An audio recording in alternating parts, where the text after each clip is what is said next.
আগামী ফেব্রুয়ারি 12 তারিখে যে নির্বাচন হবে, আমরা চাই গণতান্ত্রিক উত্তরণ। রাজনৈতিক দলের কোনো অঙ্গ সহযোগী সংগঠন থাকবে না।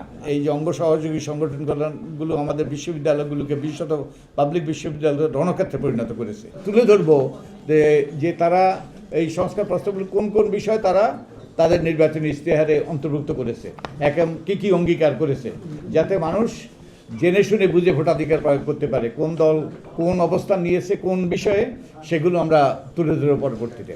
আমরা অবশ্যই সুষ্ঠু নিরপেক্ষ নির্বাচন চাই। আগামী ফেব্রুয়ারি 12 তারিখে যে নির্বাচন হবে, আমরা আশা করি যে এটা গ্রহণযোগ্য নির্বাচন হবে, কিন্তু এটাই যথেষ্ট নয়।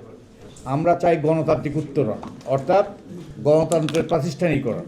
প্রতিবারে যেন সুষ্ঠু নির্বাচন হয়, এই জন্যই কতগুলো কাঠামোগত সংস্কার যেগুলোর ভিত্তিতে গণভোট হবে, সেই ব্যাপারে আমরা আমাদের রাজনৈতিক দলগুলোর সুস্পষ্ট অবস্থান চাই। তারা এই কাঠামোগত সংস্কারের হ্যাঁ ভোটের পক্ষে না ভোটের পক্ষে আমরা নাগরিকরা যেন জানতে পারে সুস্পষ্টভাবে। যদিও তারা অঙ্গীকার করেছে যে জুলাই জাতীয় সংসদে তারা অঙ্গীকার করেছে এগুলো বাস্তবায়ন করবে, কিন্তু আমরা তাদের ইশতেহারে এটা যেন সুস্পষ্ট লিপিবদ্ধ থাকে তা দেখতে চাই।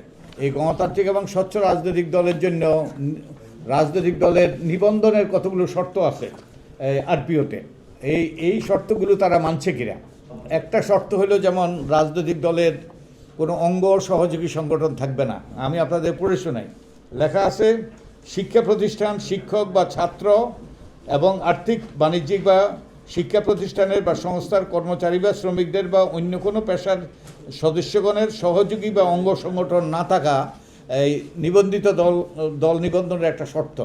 তো এই আইনে যেটা লেখা আছে যে তাদের গঠনতন্ত্রে এর বিধান থাকবে না এবং বিদেশি শাখার বিধান থাকবে না, কিন্তু রাজনৈতিক দলগুলো যেটা করেছে তারা ঠিকই এই সংগঠনগুলো রেখে দিয়েছে, শুধু তাদের গঠনতন্ত্র থেকে বাদ দিয়েছে।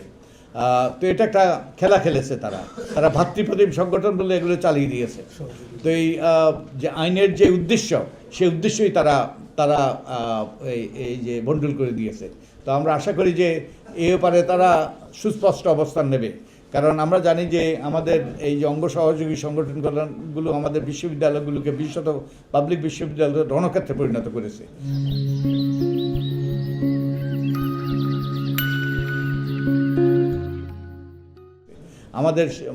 আমরা দেশে একটা মানসম্মত শিক্ষা প্রতিষ্ঠান আমরা গড়ে তুলতে পারি নাই, এবং বরং আমাদের শিক্ষা ব্যবস্থা ধ্বংস হয়েছে এবং এটা ব্যাপকভাবে এটা অজনপ্রিয়।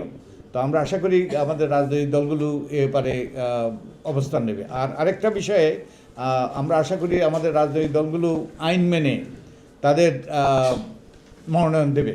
আমাদের এই আরপিওতে লেখা আছে যে রাজনৈতিক দলগুলোর মনোনয়নের ব্যাপারে সংশ্লিষ্ট নির্বাচনী এলাকার ওয়ার্ড, ইউনিয়ন, থানা, উপজেলা বা ক্ষেত্রমত জেলা কমিটির দলীয় সদস্যগণ কর্তৃক প্রস্তুত প্যানেল হইতে দলের কেন্দ্রীয় সংসদীয় বোর্ড কর্তৃক বিবেচনাপূর্বক প্রার্থী মনোনয়ন চূড়ান্ত করা।